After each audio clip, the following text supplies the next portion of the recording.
Olá, bom dia! Começando mais uma live do nosso clubinho por aqui. Clubinho todas terças e quintas às 8 horas da manhã. Bom dia, bom dia! Hoje nós vamos falar sobre... Meu Deus, deu branco. Mas eu sei o assunto. Não, mas nós vamos falar sobre sociedade, fazer sociedade no ateliê, que foi um assunto que já vinha sendo pedido, e aí eu incluí junto sociedade, contratações e parcerias, né? Pra gente conversar um pouquinho sobre como essa dinâmica funciona para um ateliê artesanal. Será que tem alguma diferença? Da Prof mais top das... hoje vocês chegaram se chegando, né? Coisa linda! A Fernanda falando que eu fiquei bem de óculos. Que bom, né? Porque não temos outra alternativa. Ainda não sei meu estilo de óculos, mas eu gostei bastante desse, assim. Foi bem difícil escolher o óculos. Mas vamos lá. Aí mandei a foto para uma amiga minha que ela é muito sincera sempre, né? A sincerona. E eu disse, olha aí, sincerona, eu de óculos. E ela disse... Eu não acredito, guria. É igual o óculos da minha avó. Tua avó tem muito bom gosto, né? É uma avó muito jovial, de muito bom gosto. Mas a gente tem intimidade pra isso, são muitos anos de amizade, né? Pra ficar tirando sarro uma da outra. Estamos aí, de óculos. Bom... Vamos falar sobre contratações, parcerias, sociedade. Vale a pena ter sócios no ateliê? Não vale a pena? Vale a pena contratar? O que eu tenho que levar em consideração na hora de pensar numa sociedade, né? Uma sociedade é um pouco mais delicado do que uma contratação, por exemplo, né?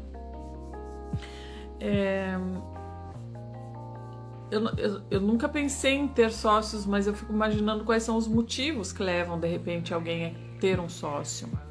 Assim, quando se fala de negócio com uma escala maior de vendas, com uma escala maior de, por exemplo, eu vou abrir... Enfim... A gente vê o Shark Tank, eu tô louca pra fazer, sabe o quê? Um vídeo pro YouTube no formato de React.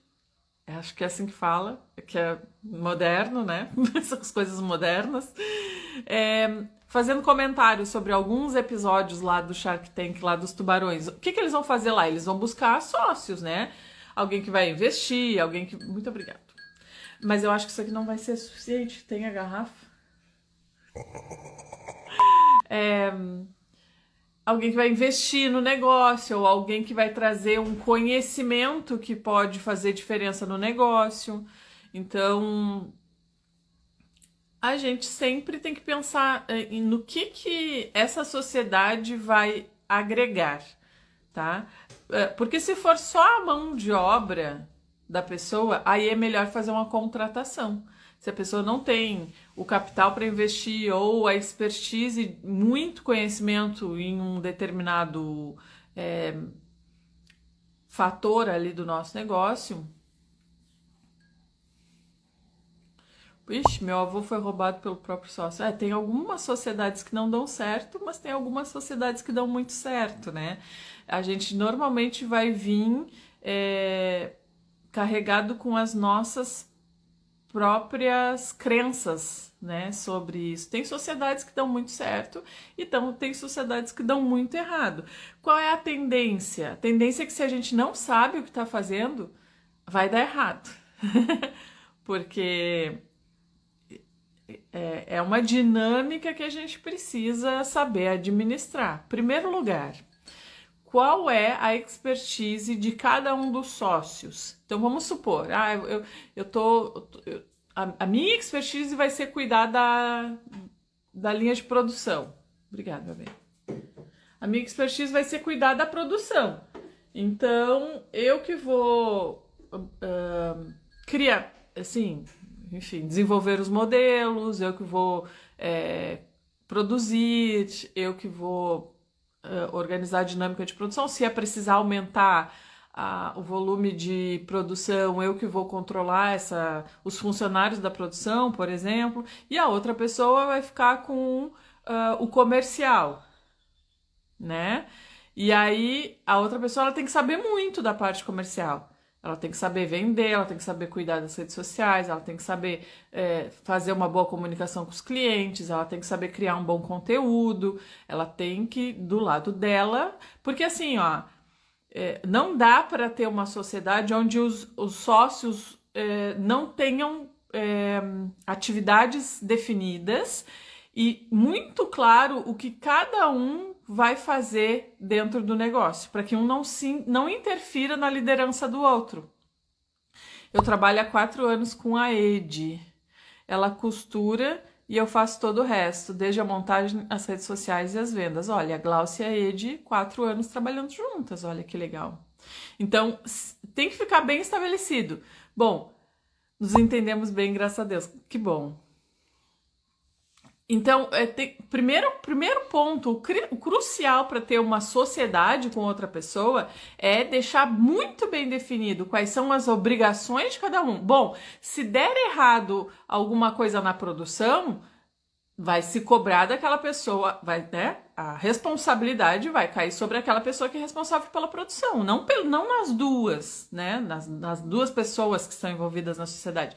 Se der algum problema, por exemplo, os envios foram feitos errado, a responsabilidade vai cair sobre aquela pessoa que está cuidando do comercial. Enfim, tem que ter setores bem definidos para que cada pessoa possa ser responsável por aquilo que faz de forma muito clara, sabe? Porque o que eu vejo que dá muita confusão é sócios que acham que tem conflitos, né, de interesses no sentido de, eu queria que as coisas fossem feitas dessa forma, o outro queria que fosse feita de outra forma, um se mete no que o outro sabe fazer de melhor, um quer dar palpite no que o outro quer... Não, tu tem que sentar com a pessoa, entender o que cada um vai fazer e confiar na pessoa, porque se tu não confiar na pessoa, nem abre uma sociedade com ela, né? Já começa por aí. Então, para ter uma sociedade que funcione, primeira coisa é sentar, montar esse organograma. É assim que fala? Organograma? Organograma ou é organ, né? Ih, rapaz. Enfim, quer inventar essas palavras essa hora da manhã. Montar um organograma. Presta atenção! Me ajuda aí, meu povo.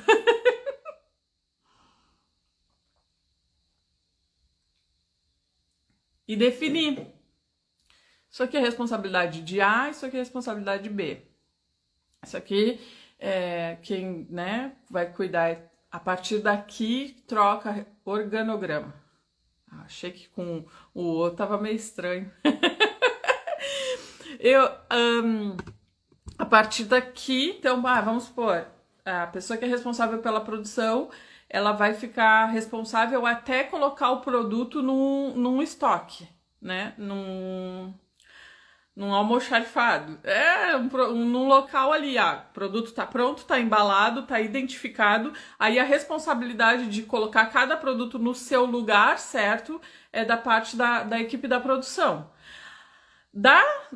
Do pedido, para separar o pedido para frente é responsabilidade da outra. Então, sabe assim, tem que ficar muito claro que cada uma é responsável, como se cada uma fosse dona de um pedaço da empresa. Só que na hora de dividir os ganhos, também tem que ficar muito estabelecido qual é o salário de cada uma, né? A empresa tem que bater meta para garantir que todos ganhem o seu salário certo. Ter clareza, né, sobre os números, porque o lucro é da empresa. O lucro é da empresa. Mesmo que, não tem nada para fazer com o lucro esse mês, deixa no caixa. Mas o lucro é da empresa. Pode fazer em alguns, a cada 6 meses ou uma vez por ano, que os sócios tenham participação no lucro da empresa. Isso é comum, é normal que aconteça. Mas se ficar pegando todo mês todo o lucro da empresa, se essa empresa passar por uma queda ali, um período de baixa de vendas, não tem caixa para garantir os salários, né, naqueles meses mais que deu algum ali um imprevisto, vamos supor assim. Então tem que ter uma visão estratégica de negócios, tem que saber fazer gestão de negócios.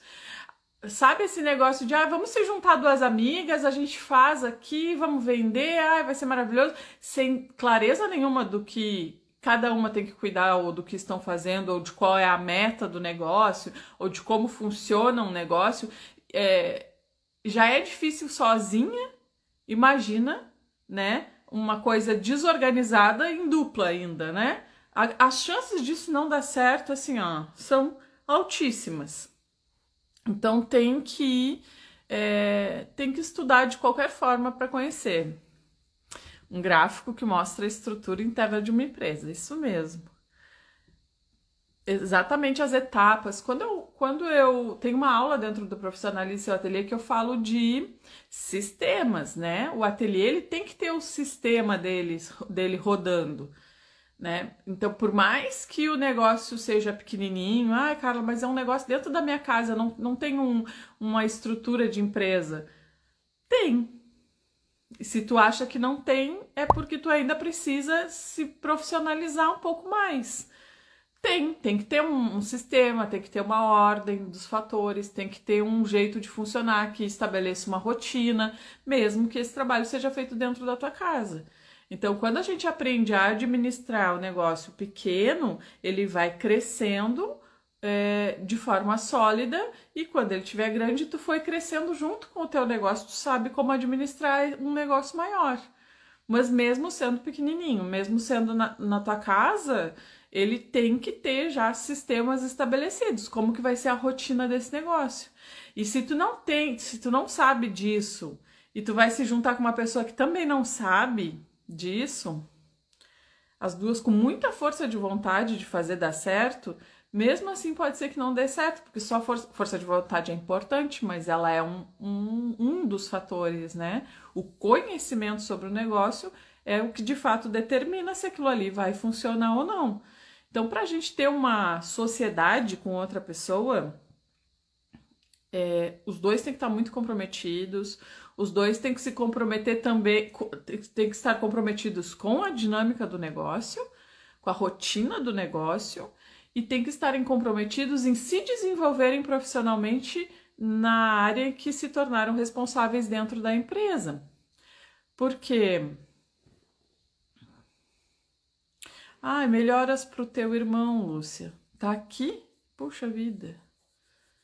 Melhoras. Sabe que há poucos dias, umas 3 semanas, eu acho, eu perdi uma conhecida também com a dengue, mas ela estava na região metropolitana. Dengue os casos de dengue estão bastante sérios, né? Enfim.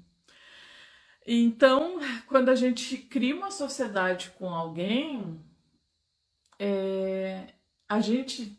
os dois têm que estarem comprometidos em se desenvolver profissionalmente para estarem à frente daquela parte da empresa pela qual ficou responsável, né? Então, se dentro de uma sociedade, por exemplo, eu fico com a parte comercial. Se fosse ter sociedade, eu ficaria com a parte comercial. Embora eu ame desenvolver produtos, não sei não, eu ainda ia negociar para que o desenvolvimento de produtos fossem feito entre as duas, se eu tivesse uma sócia, por exemplo. Eu adoro desenvolver produtos, pensar, né, em como que o produto vai refletir lá na frente, porque tá muito interligado, né? A pessoa que está responsável pelas vendas, ela tem que dominar o produto, ela tem que acreditar no produto, essa pessoa tem que estar muito apaixonada pelo produto. Então, acho que faz sentido a pessoa que é responsável pelo comercial participar, pelo menos do planejamento, né, da escolha, da decisão ali. Acho que no meu caso eu faria isso em conjunto. Acho que todas vocês, né, porque a gente ama produzir, mas se eu ficasse responsável pela produção, eu não consigo me imaginar fora do comercial. Mas é que a maioria das pessoas que tem ateliê gostariam de ter alguém responsável pelo comercial. É a grande maioria. Gostariam de ficar só na produção e de ter alguém responsável pelo comercial. Aqui eu vou ter que fazer um grande exercício de imaginação, né? Toda vez que entro aqui é um conteúdo que se aproveita tanto. Por isso você tem que estar sempre por aqui, ó. Muito bom. Se eu fosse responsável pela produção, é difícil para mim. Se eu ficasse só na produção, eu não consigo nem imaginar. Me ajudem, gurias. Mas, claro que ia ter que ter reuniões, por exemplo, né? Todo dia ter que sentar, trocar uma ideia do que tá rolando lá no comercial, do que os clientes estão falando do produto, do que tá vendendo mais, do que precisa repor, se determinada coleção ou se determinado produto precisa dar uma pausa com a produção ou se precisa aumentar a produção daquele item.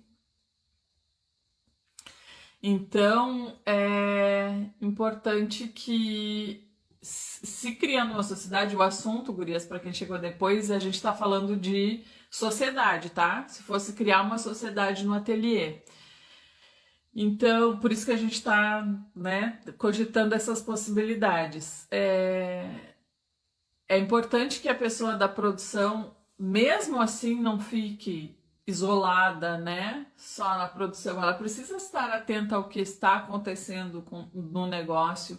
É claro que vai ter um intermediário ali que vai ser a pessoa do comercial que vai estar repassando todos esses movimentos, né, para ela do que ou se está trabalhando, como que vai funcionar a dinâmica quando for uma encomenda personalizada, uma encomenda mais específica, como que vocês vão organizar essa rotina da produção, aí tem que organizar, né, um sistema que funcione bem para que os pedidos não se percam, por exemplo, né, tem que ter uma linha de comunicação bem estabelecida entre as duas pessoas, para que, eu emiti o pedido, onde é que fica esse pedido, qual a ordem que a gente vai fazer, como que a gente vai organizar, como que isso vai para a produção, vai ser produzido só pronta entrega, e aí eu vou para o estoque, ou a gente vai produzir também conforme os pedidos que forem entrando. Então tem um monte de detalhes aí do dia a dia do ateliê que essas duas pessoas envolvidas na sociedade, elas precisam conhecer, elas precisam estar atentas. Principalmente quando começa a aumentar o volume de vendas, tá? Porque... E assim, gurias, a gente tem um negócio que o formato de negócio artesanal, ele tem uma capacidade de produção limitada. Já sabemos disso. A partir do momento que a gente pensa numa sociedade e pensa em aumentar o volume de vendas, isso consequentemente faz com que precise necessariamente aumentar o volume de produção ou ter produtos de revenda junto com os produtos de produção própria. A gente precisa começar a pensar num estoque, porque senão o nosso comercial, se a gente tem uma pessoa focada só nisso, vai começar a encontrar barreiras nessa limitação de produção. Então, quando tu tem uma sociedade, o formato de negócio artesanal ele funciona muito bem para quem está trabalhando sozinha, se tu se manter dentro dessa tua capacidade limitada de produção. Se tu quer vender de 5 a 10 mil por mês, dá para fazer isso sozinha cuidando de tudo, tá? Cuidando da produção, do atendimento, das redes sociais, cuidando de tudo sozinha tu consegue. Manter um ateliê que vende de 5 a 10 mil por mês trabalhando sozinha. Agora, se tu vai ter uma sociedade, talvez 10 mil por mês seja pouco. Porque vai precisar aumentar o volume de vendas, vai ter 2 salários, vai ter que aumentar a reposição de matéria-prima se vai ter mais produto sendo fabricado. Então, esse aumento na produção, ele vai refletir em algumas decisões que precisam ser tomadas também, né? Uma pessoa só na produção vai dar conta ou já temos que começar a contratar? O salário do funcionário, ele é custo da empresa. Então, esse salário, ele é prioridade em relação ao nosso prolabore, ao salário dos sócios. Então, a partir do momento que a gente contrata alguém, a gente está se comprometendo que esse salário, sendo um custo do negócio, ele é prioridade.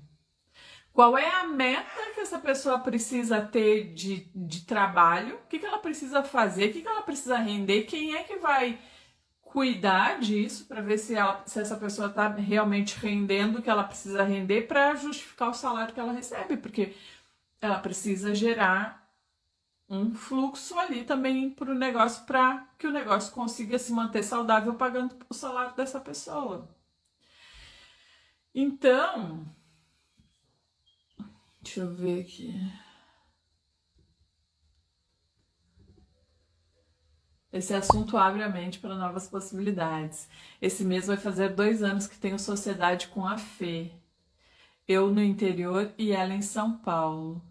É de matrizes de bordado. O produto físico é um diário da bordadeira, da Super Cena. Ai, que legal!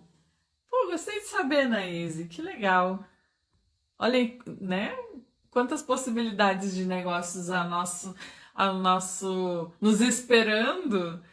Basta que a gente só invista na gente mesmo, no sentido de se capacitar profissionalmente, no sentido de entender o negócio e para poder aproveitar, ter o conhecimento necessário, ter a clareza de ideias para poder aproveitar diferentes oportunidades que nos aparecem. Muito bom isso. Vou dar um exemplo da fábrica de copos aqui na cidade. O pessoal do comercial fica prometendo coisas para os clientes que nem tem como fazer do jeito que prometem para o cliente. Olha o problema. E depois, o dono da empresa vai no pescoço de quem produz. Mas quem prometeu uma coisa surreal foi o vendedor. A fábrica está perdendo credibilidade por conta desses devaneios.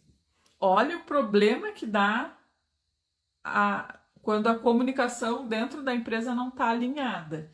Então, o responsável pelo setor de produção e o responsável pelo setor comercial, se eles não estão constantemente fazendo micro reuniões que seja, porque às vezes pode ser uma reunião de 15 minutos todos os dias, não precisa ser super reuniões, mas precisa alinhar, sabe? Precisa haver esse consenso.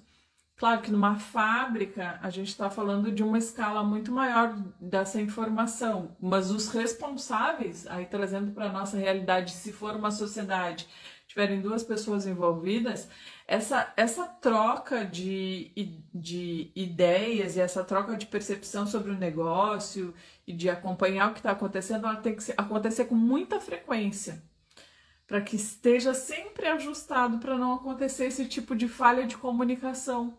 Porque assim como acontece nessa fábrica de copos, pode muito bem acontecer num ateliê menor, né? Então, o pessoal que está lá na ponta atendendo o cliente, a pessoa que está lá, ela tem que ter noção da produção, assim como a pessoa da produção tem que ter noção também do que está acontecendo lá na linha de frente, para que isso se mantenha girando perfeitamente, né? Uma amiga costureira me fez uma proposta para fazer um produto para eu vender junto com o meu. Como seria essa parceria? Uma amiga costureira me fez uma proposta de fazer ela fazer o produto e vender junto com o teu. O que eu faria, tá? Se alguém quisesse... Isso é praticamente... Assim, o produto... Ela estabeleceu o produto ou ela vai produzir o produto que tu pedir para ela produzir? Primeiro a gente precisa partir Tem que ter mais detalhes aí para a gente poder avaliar, tá? Fez uma proposta de fazer um produto. Ela que decidiu qual é esse produto? Ou é um produto que tu queira que ela faça e aí ela vai entrar com a mão de obra? Como é que é isso? Me coloca mais detalhes aí, Joselda. Eu e meu esposo estamos fazendo outro negócio juntos. Vai dar certo, sim. Comunicação é tudo em qualquer setor na vida. Negócio, então, é essencial. Exatamente. Vai escrevendo aqui para mim, Joselda, se esse produto que ela te propôs é um produto que ela definiu ou se é um produto que, tipo, eu faço as bonecas e ela a roupa da criança. Bom, o que eu faria, tá? Vou fazer uma avaliação como se fosse eu que tivesse que tomar essa decisão. O que eu levaria em consideração? Vai agregar valor ao meu produto? Vai. Se tu tiver a boneca, eu acho lindo isso, inclusive, gurias. Se tu tiver a boneca com a roupinha igual ao vestido da criança, esse conjunto de produtos agrega valor. Então, é um ponto positivo, tá? Vai aumentar a percepção de valor do seu produto. Às vezes a pessoa vai querer comprar a boneca por causa do vestido e vice-versa também, né? Então, combina. Segundo ponto, essa costureira, vocês vão ter que fazer, eu faria, um contrato de parceria, não sociedade, tá? Um contrato de parceria. Então, ela tem a produção dela lá na casa dela, ela precifica o produto dela para atacado. Ela vai ter que me deixar uma margem de lucro para que eu ganhe uma comissão de vendas, porque quem vai estar vendendo você é eu. Quem vai, né, incluir o produto dela na minha venda, então ela tem que deixar uma margem que eu consiga ganhar uma comissão de venda sobre aquele produto. Então, a precificação tem que acontecer ali também, de forma que ela consiga ganhar pela produção e tu consiga ganhar pela venda.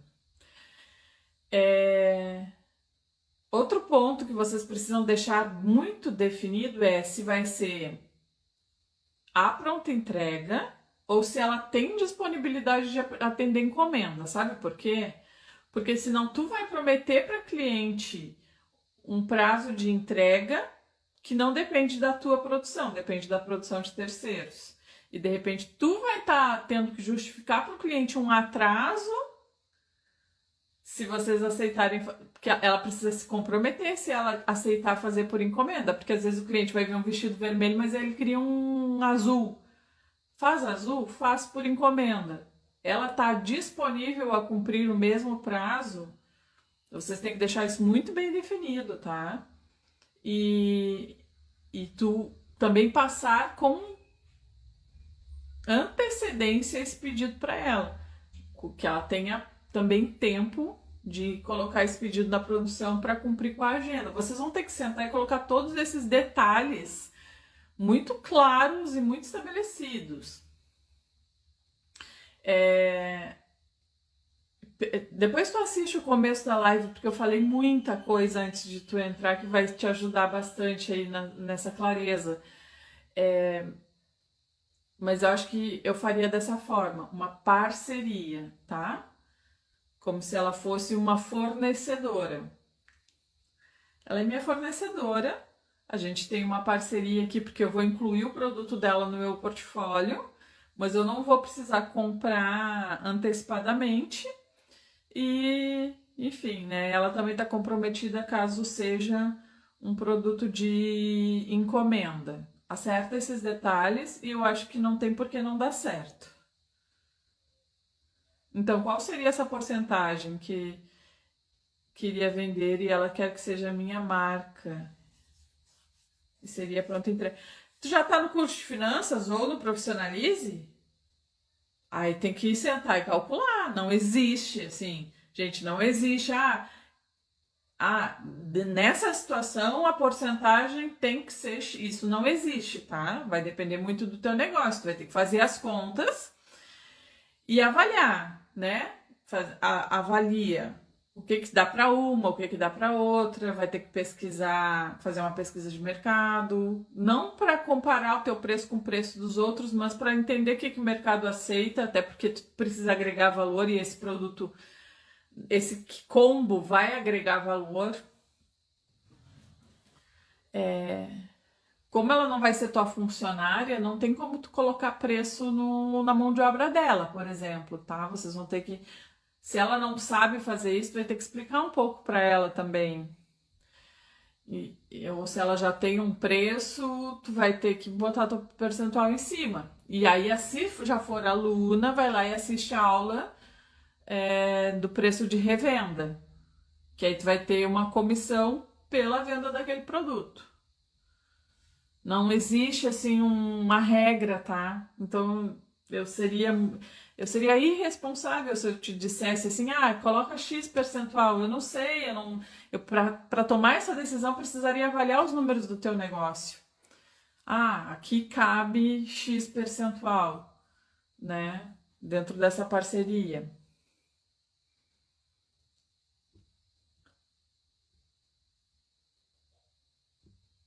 Ela quer colocar a marca ainda, melhor ainda, mas primeiro ver o acabamento dela. Sendo próximo, assim ainda fica mais fácil, né? Tu vai ter que sentar com ela e dizer, olha, a gente vai ter que definir. Se é pronta entrega, vocês têm que montar uma coleção, né? Ela não pode ir lá sair fazendo vestido e aí daqui a pouco tu não tem nem boneca para combinar. Vocês vão ter que montar uma coleção, eu acho. Primeira coisa, assim, né? Ou mais de uma coleção, né? Mas pré-definir os modelos. Se for a pronta entrega, tem que pré-definir. Tudo que vocês puderem tomar de decisões que evite erros no meio do caminho, melhor. Tenho parceria com a bordadeira e também com outros fornecedores, tipo crocheteira, que faz amigurumi. E também outra artesã que faz boneca. Dá muito certo. Cada uma faz sua precificação. Gente, a live de hoje era sociedade, parcerias e funcionários, né? Essa questão da parceria é exatamente isso. Olha que legal. Que legal. Fico muito feliz, porque vão ter outros profissionais que podem agregar, né? Que podem incluir ali, vocês podem trocar divulgação, né? Vocês podem, por exemplo, monta um kit, seja lá qual for os produtos de vocês, mas monta um kit que tenha os produtos de cada uma e todas divulgam, por exemplo, né? E na hora de fechar, daí, claro que tem que ter uma reunião, tem que deixar tudo muito bem definido, mesmo definindo tudo, corre risco de dar problema no meio do caminho. Imagina se não definir tudo isso, né? Porque depende de agendas compartilhadas, então sempre tem que, antes de estabelecer uma parceria, ter tudo muito claro, assim. Mas eu acho que esse tipo de parceria super vale a pena. E a gente, sendo artesã, a gente pode fazer parceria com profissionais que não são artesãos, dependendo do nosso ramo que a gente atua. Dentro do curso Personal Baby, que é uma especialização dentro do mercado da maternidade, tem uma aula que eu falo só sobre parcerias lá, que inclusive inclui profissionais de outras áreas que a gente pode fazer parceria também, porque a gente sempre tem que pensar o seguinte, beleza, eu tenho um ateliê, eu tenho um ateliê, tá? Porque se a gente coloca no termo de eu sou artesã, às vezes o nosso cérebro não faz as conexões que precisa ser feita, apesar de eu ser artesã, é muito... Se eu falo assim, eu tenho um ateliê, eu tenho uma marca de enxoval de bebê, no meu caso, e sendo o meu produto enxoval de bebê, o que faz parte desse universo? Porque às vezes a gente fica muito limitada quando a gente diz assim, eu sou artesã e aí eu não sei o que eu vou fazer. Olha pro segmento que tu atua, né? Eu sou artesã porque meu produto é produzido de forma artesanal. Na verdade, eu sou artesã porque eu amo técnicas artesanais, eu amo manualidades, eu faço coisas para minha casa, coisa para mim, coisa para meus filhos, que são manual, tá? E eu usei essa habilidade como um recurso para o meu negócio quando eu não tinha condições de ter estoque. Até agora mesmo, nesse novo modelo de negócio que eu vou ter alguns produtos que vão ser feitos artesanalmente e outros produtos que vão ser feitos por uma empresa que vai terceirizar a produção, para que eu tenha, né, condições de trabalhar as vendas sem me preocupar que vai me faltar estoque. Então, tem que olhar para o artesanato de uma forma assim, ó, bota o artesanato dentro de uma caixinha não, eu não estou dizendo para tu ignorar isso, tá? O que eu quero dizer, presta bem atenção aqui. O que eu quero dizer é que a produção do teu produto de forma artesanal é um dos fatores do teu negócio. Não é o teu negócio. O meu negócio é uma marca de enxoval de bebê. Eu tenho uma marca de enxoval de bebê. Como que esse produto é feito? Uma parte agora vai ser terceirizada e uma parte vai ser feita de forma artesanal. Ponto. A forma que a gente faz o nosso produto não define o nosso negócio, define assim algumas características que agregam valor, inclusive. Tem muita gente que diz assim: o artesanato não é valorizado. Só para, tá? Porque artesanato, o produto ser artesanal tem sim um valor agregado muito maior do que ele ser industrializado. Eu não sei da onde que você tirou isso de que produto artesanal não é valorizado.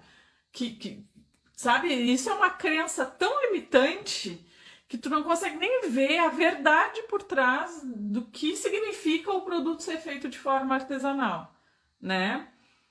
Então, entenda que isso é uma crença, tá? Isso não é uma verdade. Então, tá, essa aqui é uma característica do meu negócio.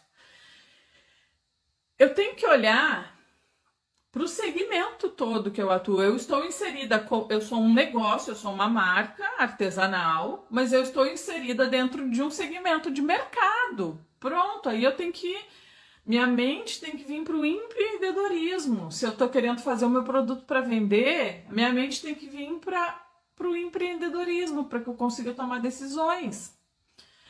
Então, quais são as parcerias que eu posso fazer pensando nisso? Pensando que eu tenho uma marca de enxoval de bebê, pensando que eu tenho uma marca de decoração de ambientes, pensando que eu tenho uma marca de acessórios femininos, pensando que eu tenho, não sei do que tu faz, tá?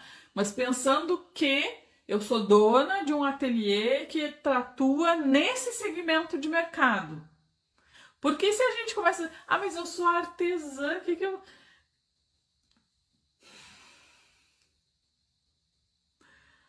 É só uma característica isso, tá? Que é muito... assim, agrega valor, tem suas individualidades dentro de um negócio. Um negócio artesanal a gente não pode fazer a gestão igual se faz a gestão de um negócio que não é artesanal. Não vai dar certo se a gente tentar pensar numa precificação por margem de contribuição. Se o produto é feito artesanal, isso não vai funcionar, porque a gente não tem escala de produção. E a gente precisa entender isso que eu tô falando. Precisa entender, gente, se a gente está fazendo negócios, esse raciocínio que eu tô fazendo aqui tem que ser uma coisa que seja clara. Se tu não entende sobre isso que eu tô falando agora, tu precisa investir em capacitação profissional para ser empreendedora. Tu precisa ou fazer meus cursos, ou fazer qualquer outro curso que tenha por aí, que tu se identifique. Mas eu recomendo que comece pelo curso de finanças. O curso de finanças na prática vai te dar essa noção aí. Entende? Então, aí eu vou buscar parcerias. Eu posso fazer parcerias com outros negócios artesanais também. vamos supor, eu trabalho com enxoval de bebê. Faz sentido para mim ter parceria com empresa que faz decoração para chá revelação. Faz sentido ter um parceiro. Eu vou sentar com a responsável pela outra empresa, a gente vai conversar, vai trocar uma ideia, vai ver o que meu negócio pode agregar no dela, o que o negócio dela pode agregar no meu, como que a gente pode fazer essa troca de divulgação do serviço uma da outra. Faz sentido eu ter parceria, que nem a colega colocou ali, com outras artesãs que façam produtos com técnicas diferentes. Por exemplo, eu faço kit berço de costura e tal. E aí tem uma colega que faz decoração para quarto de bebê com MDF. Faz sentido, eu não tenho MDF no meu portfólio. De repente, a gente montar um quartinho ali que tá o kit berço, toda a parte de tecido, e aí na cômoda tá lá toda a coisa do MDF, combinando de repente com o mesmo tema. A gente combina de fazer um kit completo com o mesmo tema para fazer divulgação. Aí a outra vai fazer lá os abajur, a bandeja, os potinhos, o que se faz de MDF. Faz sentido. Então a gente vai sentar, vai conversar, vai entender como que essa parceria pode funcionar para nós duas. Não existe regra numa negociação, tá? Então, eu não posso dizer assim, tu vai lá e tu vai sugerir para ela isso. Não tem como eu te dizer o que tu vai sugerir numa negociação, porque tem o lado do outro que tu precisa ouvir também. Então, às vezes, quando eu digo assim, às vezes vai numa loja, conversa com o responsável pelas compras, vê se faz sentido ter o teu produto lá, ser um fornecedor para essa loja. Não existe assim, vai lá e oferece isso, X, tá? Por quê? Porque tem o lado do outro também. Toda negociação, tu tem que ir com clareza de até onde tu pode chegar nessa negociação. Quais são os teus limites? Então, tu tem que conhecer os teus números, tu tem que conhecer a tua capacidade de produção, tu tem que ter clareza sobre o que tu pode oferecer nessa parceria. Mas existe o lado do outro também, que cada negociação vai ser diferente uma da outra. Às vezes tu vai encontrar um profissional para tu fazer parceria com ele, que ele tá super aberto, super empolgado, ele se anima e você sai de lá achando o máximo aquela parceria. Tem um outro que de repente vai ser um pouco mais resistente, que vai topar, mas não vai topar tudo, vai topar até ali. E vocês têm que estabelecer essa troca. É claro que antes de fazer parceria, tu tem que saber também o que tu agrega nessa parceria, que vai ser a tua argumentação. Então, o que tu agrega? O que tu já vende hoje? Como tu acredita que essa parceria vai melhorar as vendas de vocês?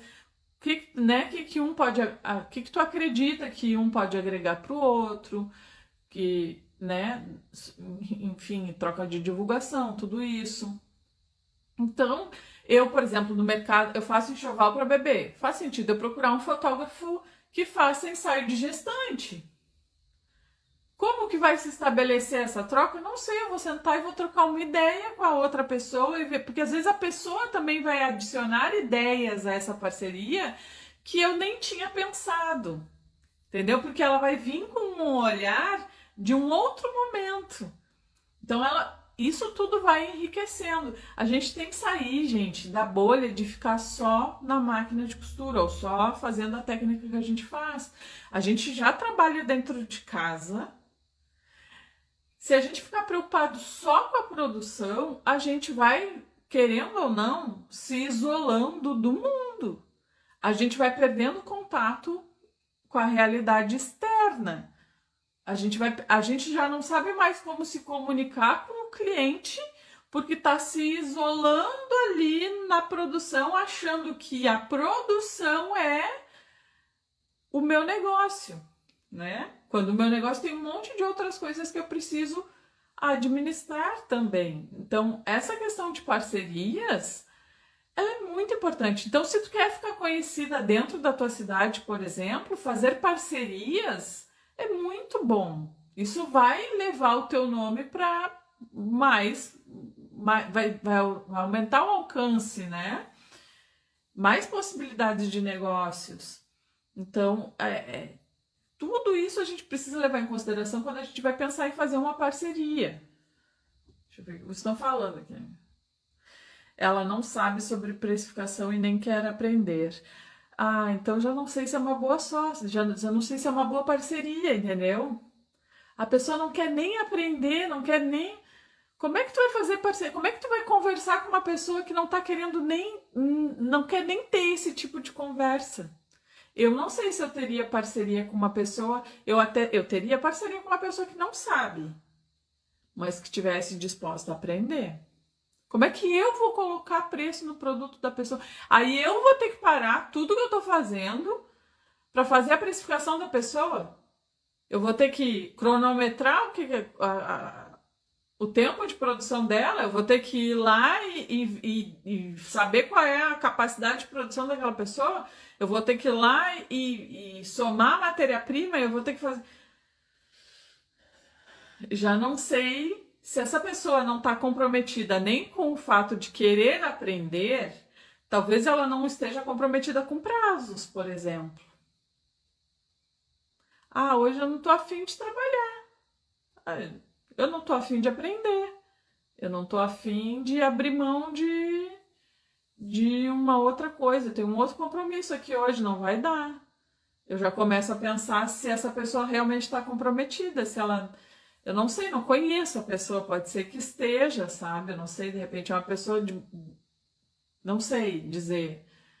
Mas eu acho que, independente da idade que a pessoa tenha, a pessoa tem que. Não sei te dizer, eu não sei o que eu faria.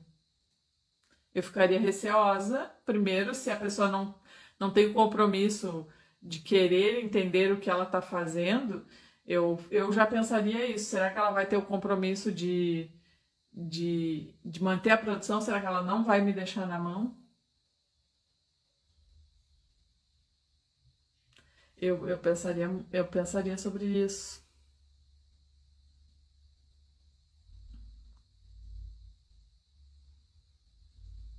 Ela é muito caprichosa. Eu queria desenhar a coleção. Olha, se ela é uma pessoa muito caprichosa e de repente, se for uma pessoa que vai se comprometer com a produção, o que eu já teria medo, o que tu pode fazer é difícil, mas tu pode, é difícil colocar preço no trabalho dos outros. Porque se ela fosse tua funcionária, tu ia pagar um salário para ela e ia dar uma meta de produção para ela. Mas ela não sendo tua funcionária, tu não pode dar meta de produção para ela.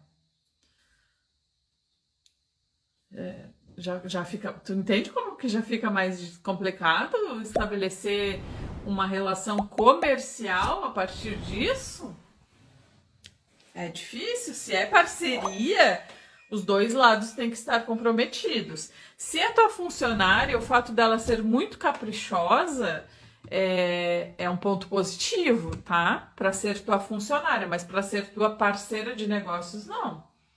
Para ser tua funcionária, a não ser que tu contrate ela. A não ser que tu contrate ela.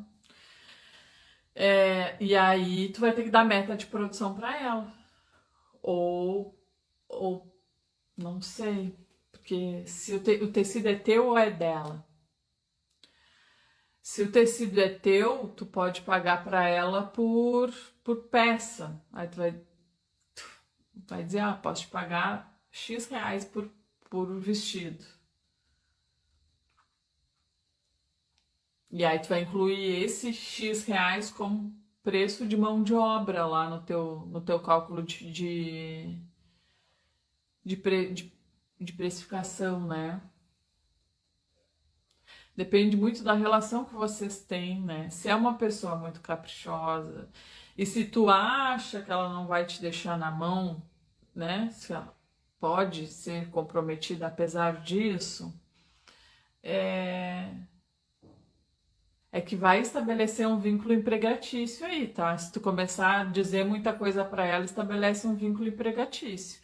E as pessoas, a gente nunca sabe. Porque às vezes a pessoa mesmo, ela não tem intenção, mas às vezes vai vir outra pessoa no ouvido dela, vai encher a cabeça dela, e quando vê tu tá com um processo trabalhista e não sabe nem de onde veio. É muito delicado isso.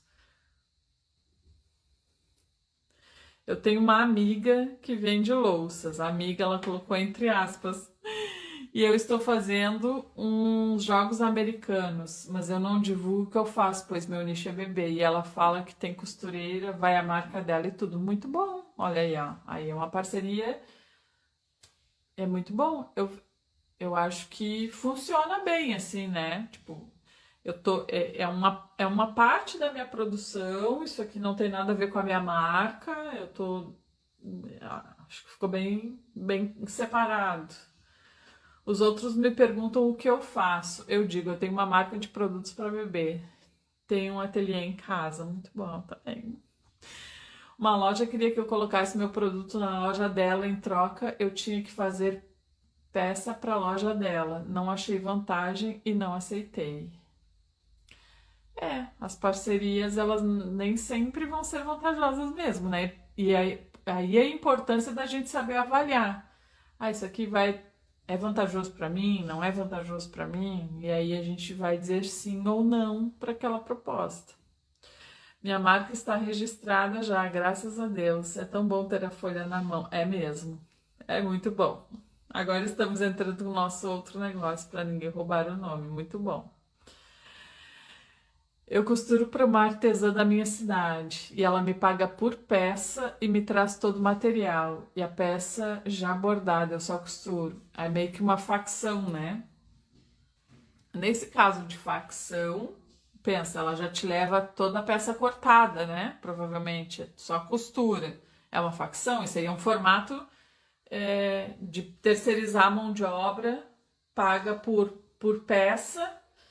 Mas existe também todo um envolvimento com o produto, porque essa pessoa precisa fazer o corte das peças, levar para essa pessoa costurar, pegar de volta.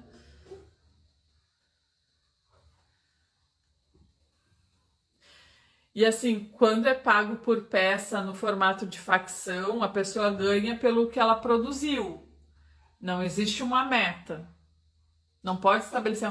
Quando não existe vínculo empregatício, a gente não pode estabelecer regras para outra pessoa. Tu tem que fazer isso aqui em tal horário, tu tem que me entregar tantas peças. A partir do momento que eu coloco regras, mesmo que exista um contrato de prestação de serviço. Vamos lá, a pessoa é MEI, aí tu vai fazer um contrato de prestação de serviço com a pessoa. No momento que tu colocou regra para aquela pessoa, no sentido de tem que cumprir o teu horário, tem que fazer do jeito que tu quer as coisas, assim, né? Caracteriza vínculo empregatício e se essa pessoa te colocar na justiça, o Ministério do Trabalho vai vai quebrar aquele contrato, porque vai identificar que o contrato foi feito com a intenção de não registrar o funcionário. Então, assim, gurias, a gente tem que tomar bastante precaução. Não é não confiar nas pessoas, sabe? Mas a gente tem que se precaver.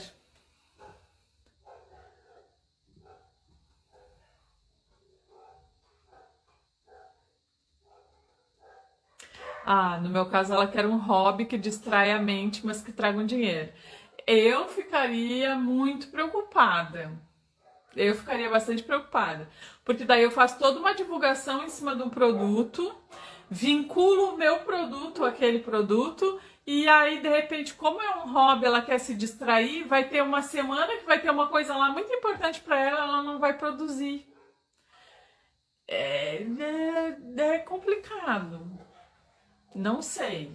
Claro que quem vai tomar a decisão é tu que sabe, tu conhece a pessoa, né? Eu tô aqui só supondo em cima de um cenário imaginativo.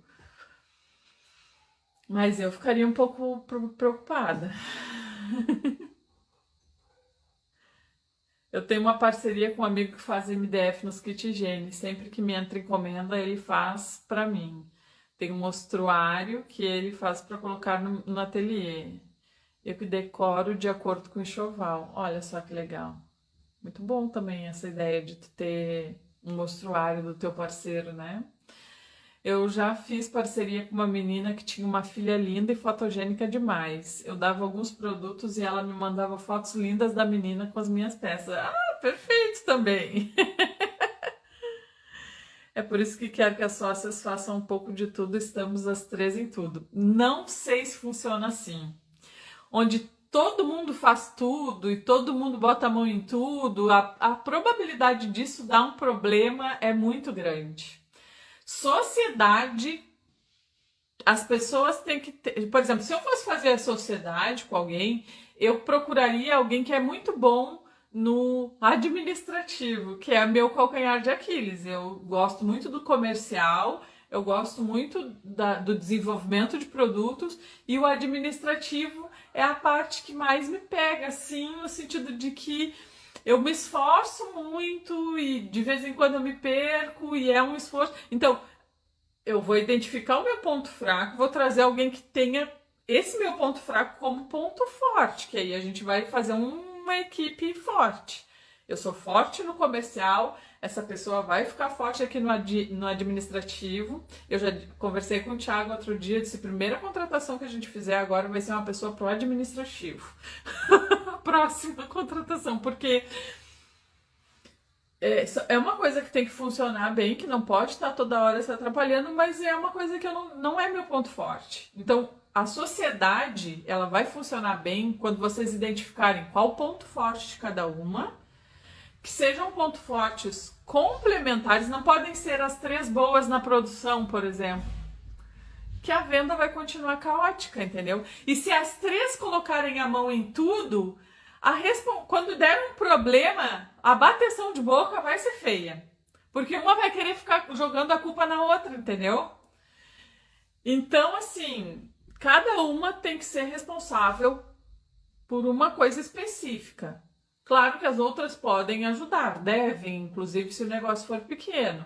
Mas a responsabilidade, por exemplo, tem uma que é responsável pela produção. Por mais que as outras ajudem na produção, a responsável pela produção é aquela pessoa, ela que vai organizar, ela que vai dizer como é que as coisas têm que acontecer, ela que vai meio que liderar naquele setor ali da produção.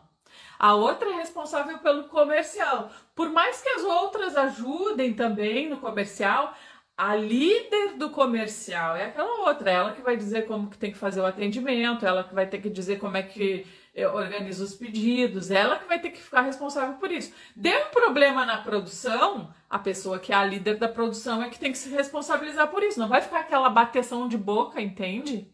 De quem errou o quê, quem tinha que ter feito o quê. Isso, assim, todo mundo colocar a mão em tudo e todo mundo ficar responsável por tudo é um grande caos para um negócio, tá? Então, assim, a gente tem que ter, quando se trata de negócios, a gente tem que ser muito racional e organizar muito bem as coisas. Essa é a dificuldade, timidez sempre dentro de casa e sair para fazer uma negociação.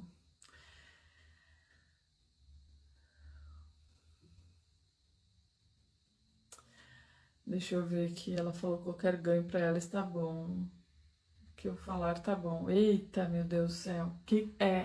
Não sei, Joselda. Ouve o teu coração, tá? Meu conselho para ti agora é assim, ó. Dito tudo que eu podia te dizer, tu tendo todos esses dados que tu consiga botar no papel para avaliar, segue teu coração. A gente sempre tem uma coisinha dentro da gente que sinaliza pra gente: não, pode ir. Eu acho que não sei se vai dar muito certo.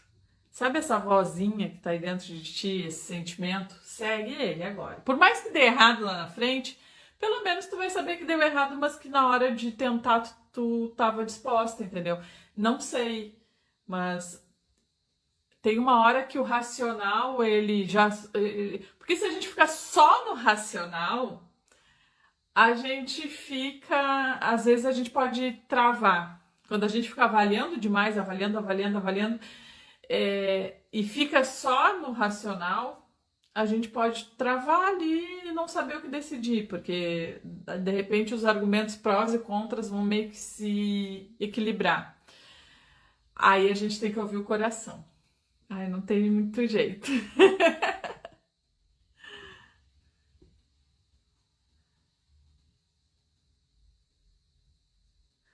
E quando você calcula os preços certinho, baseado nos custos, e a sócia não cumpre os valores no momento da venda.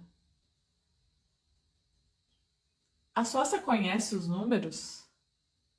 Tem que sentar e fazer uma reunião com essa sócia. Olha aqui, ó, eu vou te mostrar por que que tu não pode vender por esse preço aí que tu fechou. O número é esse, o tempo de produção é esse, o custo é esse aqui é o nosso, né, custo total, esse aqui é o nosso preço, isso aqui são as taxas que a gente paga. Essa sócia conhece esses números? Sociedade tem que ter total clareza, tá? Todo mundo tem que ter muita clareza do que está acontecendo no negócio.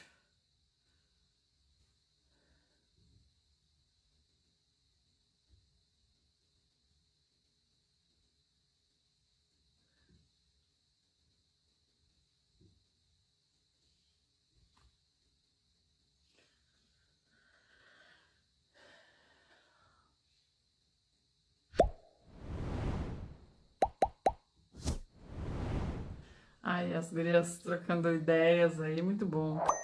Tenho dificuldade com ajuda. No momento não posso pagar salário. Aí para encontrar costureira para pagar por peças feitas, elas cobram muito. Tá, mas espera aí. Tu tá no momento de ter ajuda na produção?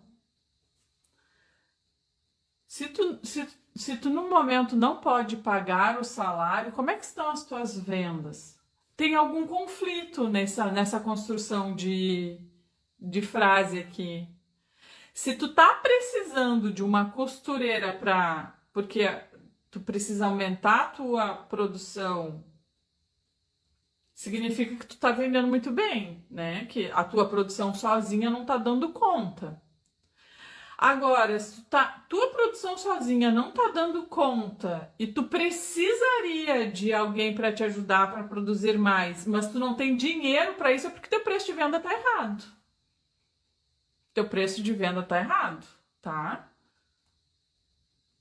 Porque não bate. Se tu já tá num momento do negócio que tu precisa de ajuda na produção, porque a tua produção sozinha não tá dando conta da demanda, tu deveria ter dinheiro para isso. Então, a precificação tá errada nesse caso. Minha irmã é contadora e ela me disse que se alguém trabalhar para você 3 dias já cria vínculo. Quando eu fui dar esse passo, né? Ou uma mão de obra terceirizada, uma contratação com a Cultivar, lá em 2020, isso. 2021, 2020, não me lembro. Eu conversei com um advogado trabalhista sobre isso, né? Eu disse, eu fui tirar todas as minhas dúvidas. Eu disse, tá, mas e se a gente fizer um contrato de prestação de serviços? A pessoa sendo MEI e a gente faz um contrato de prestação de serviços. Aí ele disse, tá, mas se tu colocar qualquer regra para essa pessoa, já estabelece vínculo empregatício, independente do contrato. Então, assim, é uma coisa que a gente tem que tomar bastante cuidado. De repente, até conversar com um advogado trabalhista, com um contador, né? Antes de tomar essa decisão de contratar ou enfim, de pegar uma pessoa que vai te prestar serviços.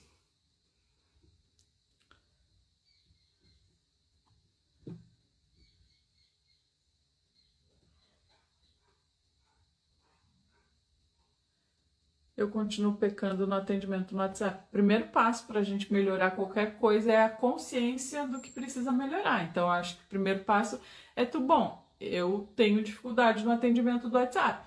Eu preciso melhorar isso. O que eu preciso fazer para melhorar isso? O que eu preciso mudar? Porque se tu sabe que tá pecando, tu sabe onde tu tá errando. Primeiro passo é mudar o que tu sabe que tu tá errando. Então, o primeiro passo para a gente promover qualquer mudança é a consciência, e isso tu já tem. Porque tem muita gente que não tem nem a consciência de que está errando. Fazia bonecas de pano, fui convidada para mega artesanal por uma decoradora famosa. E depois ela quis fazer parceria, mas iria sem a minha marca, iria com a marca dela, não aceitei. Decisões, né? Escolhas que a gente faz, isso aí. Além do lucro, seria 4, 5 vezes maior na época. Eu venderia por 65 e ela por 320. Viu como o produto artesanal é valorizado? Se ela consegue vender por 320, por que a gente não conseguiria? Sabe por que ela consegue vender por 320? Porque ela construiu uma marca.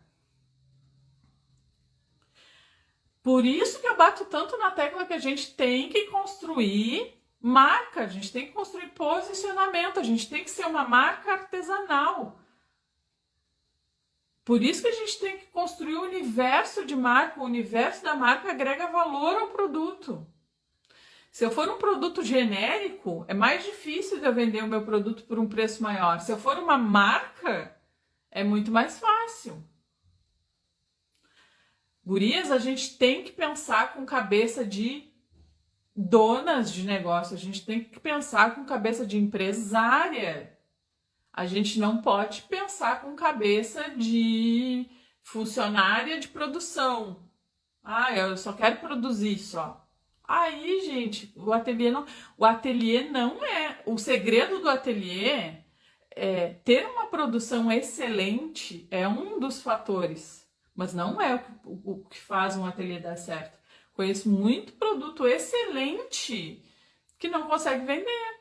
Muita pessoa que faz produtos assim, ó, infinitamente melhores que o meu. Excelente, assim, ó. Cada detalhe, assim, uma obra-prima.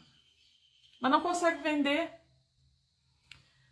Porque não tem a mente de... Não cultivou ainda. E é possível cultivar a qualquer momento essa mente empresarial mesmo, sabe? Dona do negócio. Entender meu formato de negócio, entender o que combina para o meu formato de negócio. Tem inclusive o React que eu disse que eu quero gravar lá do Shark Tank. Eu tenho muitas observações a fazer sobre isso, de um dos episódios que eu vi. Que a pessoa foi lá com cabeça de negócio artesanal, querendo investimento de empresário que precisa de escala. E aí não funcionou. E eu tenho muita observação para fazer sobre isso. Deus me ajude a conseguir gravar.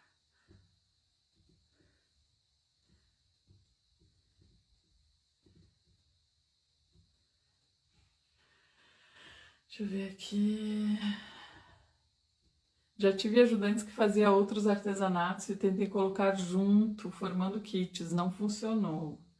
Porque na época não sabiam precificar correto. E uma parente disse que estava muito barato e acabou o negócio. Não entendi muito bem a dinâmica, mas valeu a experiência.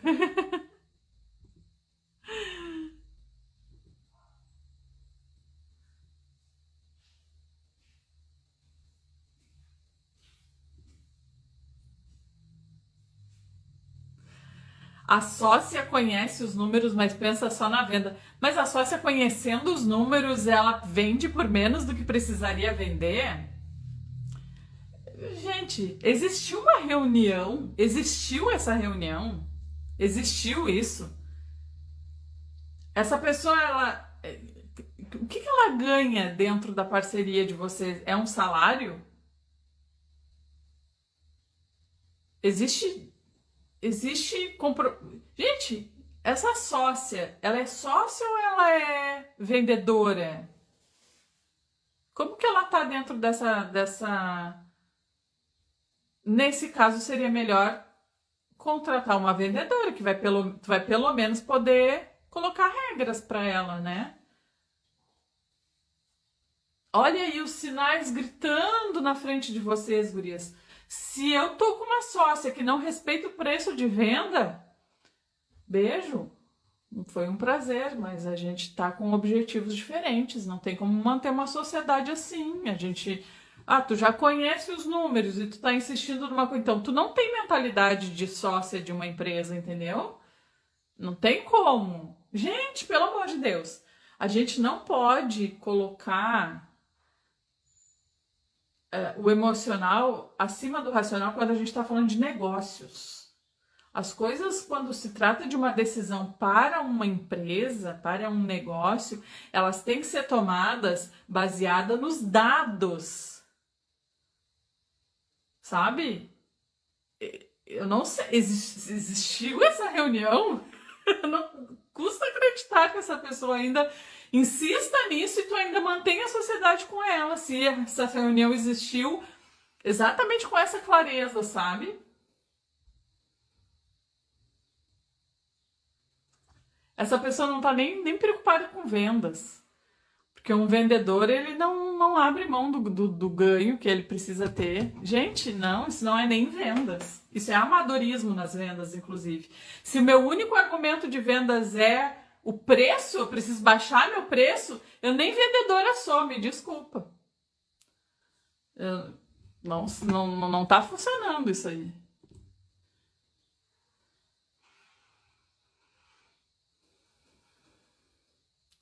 Sei fazer algumas coisas, mas sou ruim para vender. Primeiro lugar, gente, a gente não pode determinar coisas negativas, assim, como se fosse uma coisa que não possa mudar sobre a gente mesmo, sabe?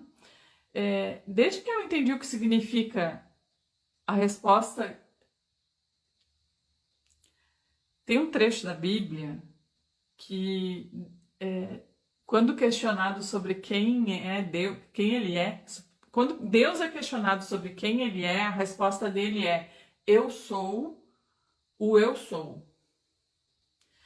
Desde que isso fez sentido para mim, é muito difícil eu ver esse tipo de afirmação assim: eu sou ruim para vender. Eu estou usando o nome de Deus para dizer que eu sou ruim em alguma coisa. Porque Deus diz: eu sou o eu sou. Então, quando a gente fala eu sou, a gente está usando o nome de Deus.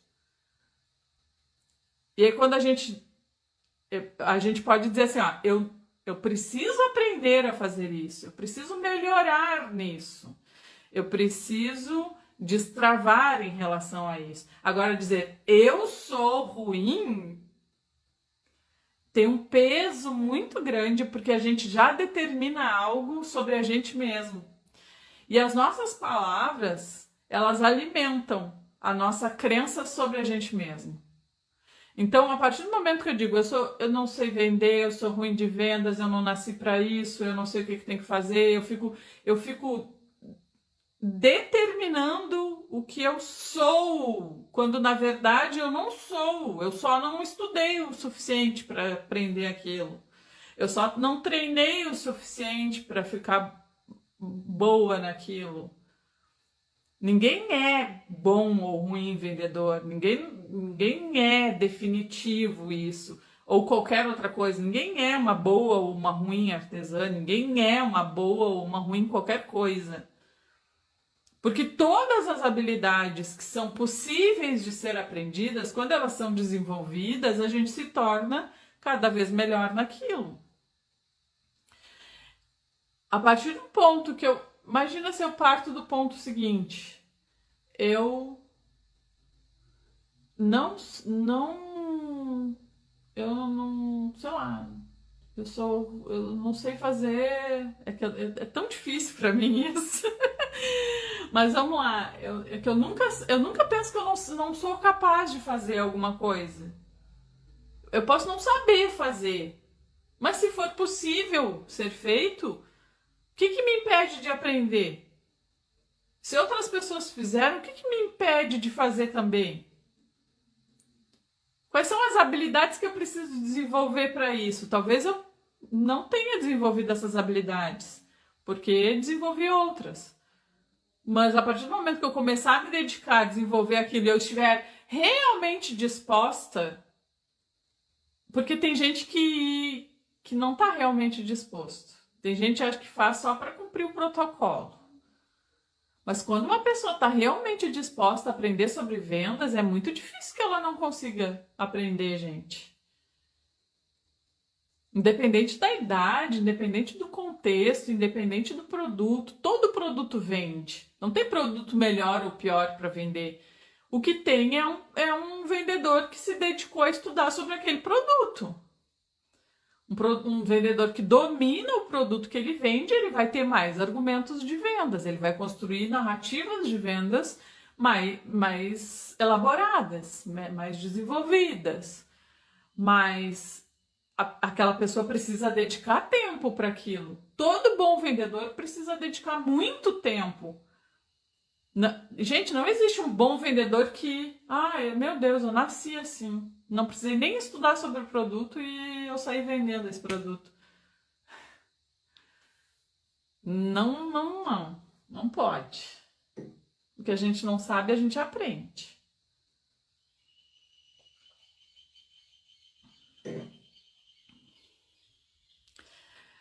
Ai, gurias.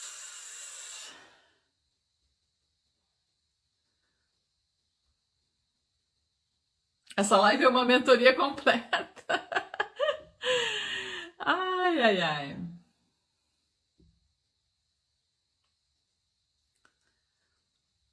Vou ter que pular um pouquinho aqui. Eu sou capaz, eu sou disposta. Isso aí. Assim que eu gosto. Ai, gurias, assim, ó, eu acabei de dizer pra vocês assim, eu tenho dificuldade na parte administrativa, é uma coisa que eu preciso me esforçar.